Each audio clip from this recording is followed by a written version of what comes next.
একটা প্রশ্ন করি, আপনি কি কখনো কাউকে ভালোবেসেছেন যাকে হঠাৎ করেই আপনার জীবন থেকে হারিয়ে যেতে হয়েছে? আজ আমি আপনাদের একটা ছোট্ট গল্প শোনাব। গল্পের নাম শেষ চিঠি। একটা ছোট শহরে থাকতো মেঘলা। খুব সাধারণ একটি মেয়ে, নিজের ছোট্ট পৃথিবী নিয়েই তার জীবন কেটে যাচ্ছিল। কিন্তু সেই পৃথিবীতে একজন মানুষ ছিল যে মেঘলার কাছের খুব বিশেষ, অর্ণব। অর্ণব আর মেঘলার সম্পর্কটা ছিল খুব সুন্দর। প্রতিদিন দেখা না হলেও একে অপরের সঙ্গে কথা না বলে তারা থাকতেই পারত না, তাদের দিনই কাটত না।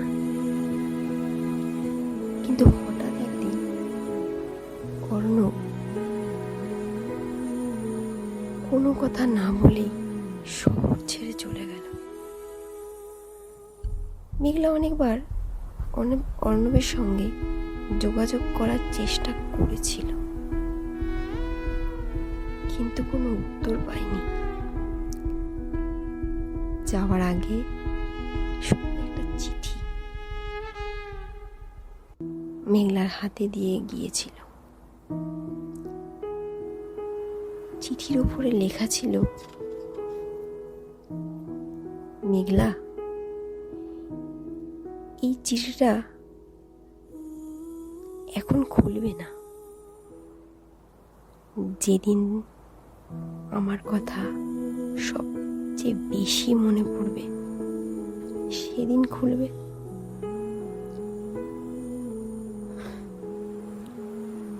চিঠিটা পাওয়ার পরেও মেঘলা অনেক দিন সেটা খোলেনি।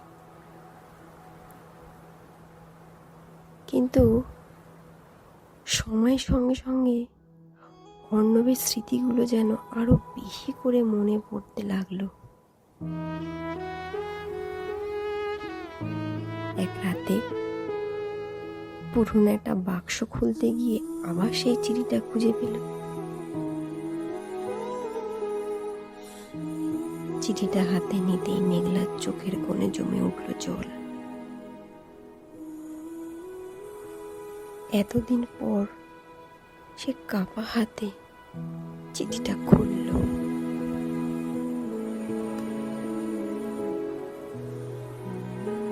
চিঠির প্রথম লাইনে লেখা ছিল, মেঘলা,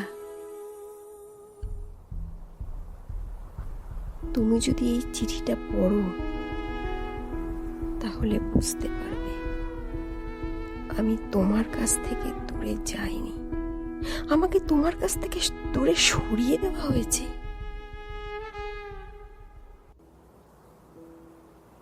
মেঘলা অবাক হয়ে গেল। সে ফিসফিস করে বলল, কিন্তু কে তোমাকে আমার কাছ থেকে দূরে সরিয়ে দিল? আর ঠিক তখনই ঠক ঠক ঠক। মেঘলা দরজার দিকে তাকিয়ে রইল।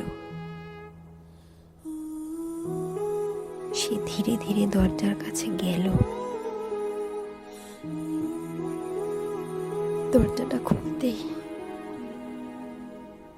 দরজার সামনে অর্ণব দাঁড়িয়েছিল।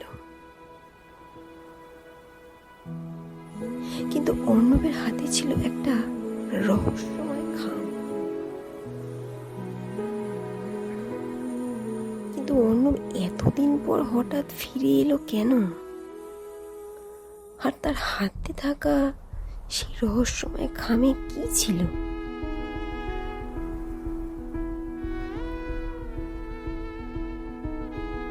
জানতে হলে অপেক্ষা করুন পার্ট 2 এর জন্য।